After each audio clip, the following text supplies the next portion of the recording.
අයිබෝන් මං ඔබෙන් ප්‍රශ්නයක් අහනවා ඔබ නායකයෙක්ද එහෙමත් නැත්තම් ඔබ රියල් නායකයෙක්ද එහෙමත් නැත්තම් ඔබ රූකඩයක්ද රයිට් මං එහෙම කියන්න හේතුව තමයි සමහර කෙනෙක් නායකත්වය දෙනවා පිරිසක් අසුරවනවා හැබැයි ඒ කෙනා රියල් නායකත්වයක් දෙන්නේ නැහැ ඒ කෙනා රූකඩයක් වගේ වැනෙනවා ඒ රූකඩේ ඒ පිරිස් ඉදිරියේ ඒ අයට ඕන විදියට නටනවා රූකඩේ එහෙම අදාළ පිරිසට ඕන විදියට නටවන එක තමයි නැට වෙන එක තමයි රූකඩේ විදිය. ඉතින් එක දෙයයි ඔබ නායකයෙක් නම් ඔබ රියල් හරි පිටකොන්දක් තියෙන පුජ්‍යලයෙක් නම් මෙන්න මේක හොඳට මතක තියාගන්න. ඔබ කණ්ඩායම ඉදිරියේ ඔබ හරි නායකත්වයක් දෙන්න. ඔබ හරි දේ ඉදිරිපත් කරන්න. හැම වෙලාවෙම ඉහළ නායකත්වයට ඉහළ කළමනාකාරීත්වයට හොඳ වටිනාකමක් දෙන්න ඉගෙන ගන්න. පුරුදු වෙන්න. රයිට්. මම සරල උදාහරණයක් ගන්නම්. ඔබේ කණ්ඩායමටම දෙනවා කමිට්මන්ට් එකක්. ඉහළ නායකත්වයේ විසින් ඉහළ කළමනාකාරීත්වයේ විසින් දෙනවා කමිට්මන්ට් එකක්. මෙන්න මේ කාල සීමාවයි මෙන්න මේ මාසය ඇතුළතදී මෙන්න මේට අරමුණු මෙත යා යුතුයි මේ ටාගට් එක කළ යුතුයි මෙන්න මේකෙදි අපි හිතමු මාසයක්ෙන් 3 කාලක් ඉවර වෙන තැන ඉහළ කළමනාකාරීත්වය ගන්නව හමුවක් ඒ ගන්න හමුවේදී එක දෙයක් ඒ හමු වෙන අවස්ථාව වෙන විට දුන්න කමිට්මන්ට් එකෙන් 50%ක්වත් 30%ක්වත් වෙලා නැහැ එතකොට මේ කණ්ඩායම තුල පොඩි කතිකාවතක් ඇති වෙනවා දැන් කළමනාකාරීත්වය විසින් මගේ නායකත්වය ඉහළ සීනියර් මැනේජ්මන්ට් එකෙන් අපිට මොනවා කියයිද අපිට බනීද කියන කාරණේ පොඩි කසුකුසුවක් යනවා. අන්න එතෙන්දී ඔබ නායකයෙක් විදියට හැසිරිය යුතු විදියක් තියෙනවා. හැසිරිය යුතු විදිය. අන්නේ අවස්ථාවේදී සමහර පුජ්‍යලයින් සමහර නායකත්වය කියලා හිතාගෙන ඉන්න අය කරන දෙයක් තමයි අර තමන්ගේ පිරිසේ අර හිත දිනා ගන්න. සමන්ගේ පිරිස අර තමන්ට නතු කරගන්න පටු අරමුණෙන් ඉහළ කළමනාකාරීත්වය දුන්න කමිට්මන්ට් එක පහතට දාලා ඒක නොසලකා හැරෙන විදියට තමන්ගේ කණ්ඩායමත් එක්ක අදහස් ෂෙයා කරගන්නවා අදහස් හොමාරු කරගන්න. මේ කියන කාරණේ හරියටම දකින්න මම මේ මොකද්ද කියන්නේ කියන එක උදාහරණයක්. ඒ දුන්න කමිට්මන්ට් එක ගැන අර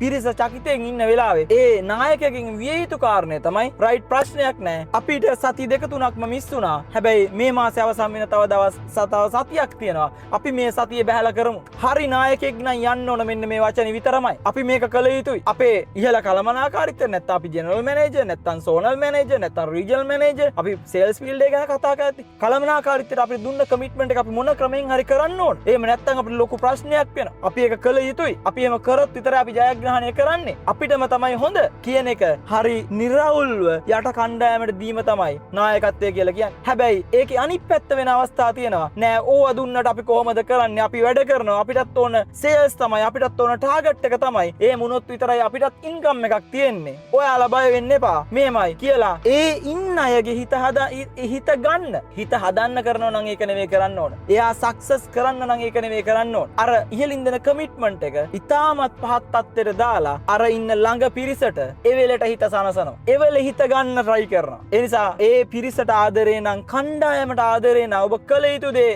මෙච්චරයි. ඔබ දෙන්න ඒ මොහොතේම කිසි ප්‍රශ්නයක් නැහැ. අපි එකතු වෙලා අද දවසේ අපි බැනුම් හමු. අද දවසේ අපි ඒ දේවල් ටික ගමු. හැබැයි අපි මේ මාසේ අවසන් වෙන්න කලින් කරලා පෙන්නමු කියන වචනේ විතරයි දෙන උත්තරේ විතරමයි දෙන්න තියෙන්නේ. නායකයෙක්ගෙන් යනවනම් අඩුපාඩු ටික යනවනම් ඉහළ කළමනාකාරීත්වය විවේචනය කිරීමක් ඒ එඩියුකේෂන් එක ඒ ලොයල්ටිය අඩු කරන්න කතා අඩු වෙන විදියට ඒ නායකත්වයෙන් යනවනම් කවදාවත් එතන දියුණුවක් නැත. ඒ නිසා එක දෙයයි මම කියන්නේ මම මේ කතා කරන කාරණා මගේ රියල් ලයිෆ් එකේ එක්ස්පීරියන්ස්. ඒ නිසා ඔබට ජයග්‍රහණය කරන්න අවශ්‍ය නම් කණ්ඩායමත් එක්ක ඔබ හරි නායකත්වයක් දෙනවනම් ඔබ තුලින් මේ කියන්නා වූ කාරණා එකින් එක හදාගත්තොත් ඔබ දිනනවා ඔබේ කණ්ඩායමත් එක්ක. ඔබේ කණ්ඩායම ඔබ ඒ විදිහට හැසිරෙද්දි සමහර විට ඉහළ කළමනාකාරීත්වය දෙන කමිට්මන්ට් එක සහ ඒ දේවල් ටික ඔබ අර ඉතාමත් සරලව අරගෙන එවුන්ට කියද්දි පුදුමාකාර ආසාවක් හිතෙන ඔබේ කණ්ඩායමට මගේ නායකයා මාත් එක්ක ඉන්නවනේ. මගේ නායකයා හරි හොඳයි. ඉහළ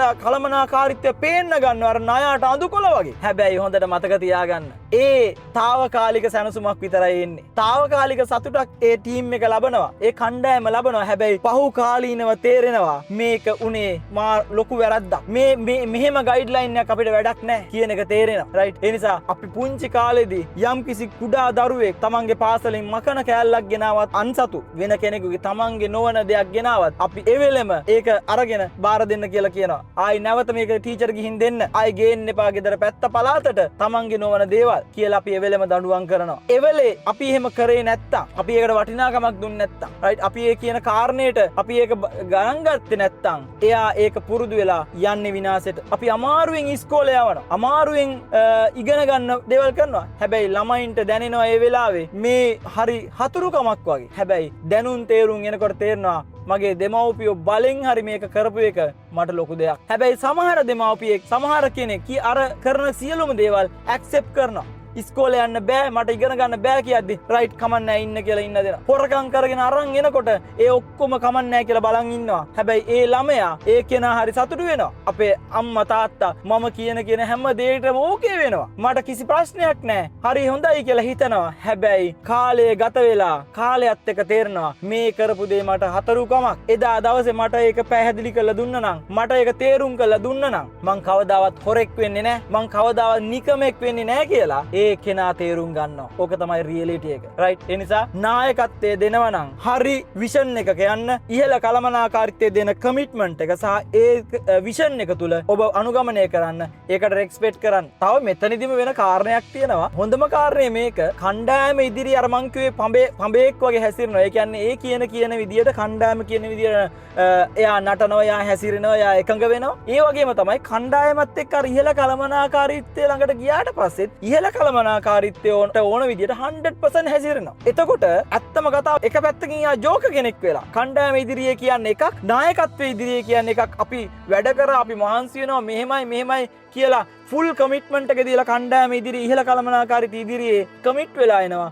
ආපසු නැවත කණ්ඩායමත් එක්ක වැඩ කරද්දි එයාලට ගයිඩ්ලයින් එක දෙද්දි එයා කියන්නේ වෙනම කතාවක්. ඔය කිව්වට ඔය කමිට්මන්ට් කරන්න බෑ. ඔය කොහොමද මේ තියෙන ප්‍රශ්න අරක මේක කියන්නව නෙගටිව් ටිකත් එක්ක එයා දෙන මැසේජ් එක ටෝටලි වෙනස්. එහෙම කියද්දි ඔය කියන්නව කමිට්මන්ට් එක අපිට කරන්න බෑ, ඔහොමයි මෙහෙමයි කියලා කියද්දි යට කණ්ඩායමේ අය පුදුමාකාර විදිහට සතුටු වෙනවා. ඔව් ඒකනේ සර්. ඔව් ඒකනේ අපි ඔය කිව්වට කොහොමද වින් කරන්නේ නේද? එහෙමයි කියලා අර නායකත්වයට එකතු වෙලා ඒ අයගේ බෙල්ල ඒ අයම කපා ගන්න. ඔන්න ඕක තමයි රියැලිටි එක. හරියටම අඳුරගන්න මේ කියන්නව කාරණේ මොකද්ද කියන එක අඳුරගෙන ඔබ ඔබේ ගමන යන්න. ඔබට ගයිඩ්ලයින් එක දෙන නායකත්වය මොන වගේ කෙනෙක්ද, මොන වගේ ආකල්ප වලින් හෙබි කෙනෙක්ද කියන එක අඳුරගෙන ඉන්න. ජය වේවා.